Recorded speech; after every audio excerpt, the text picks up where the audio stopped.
போய் ஆகணும், வேற வழி இல்லை.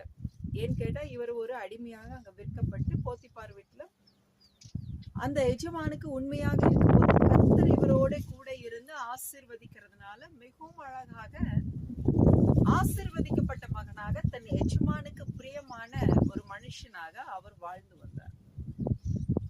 அப்ப அந்த லைஃப்ல அவர் வாழ்ந்துதான் ஆகணும்.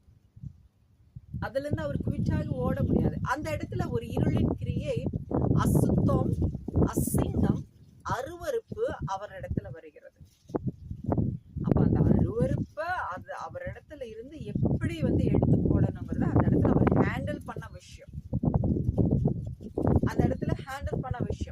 ஃபைன். அப்ப அந்த இடத்துல அந்த அருவருப்புல ஹேண்டில் பண்ணி அவர் தேவனுடைய அந்த சத்திய வசனத்தின்படி வைத்து, நான் இந்த அருவருப்புல கை கோர்க்க மாட்டேன், நான் இந்த அசிங்கத்துல நான் பிரயாணிக்க மாட்டேன்,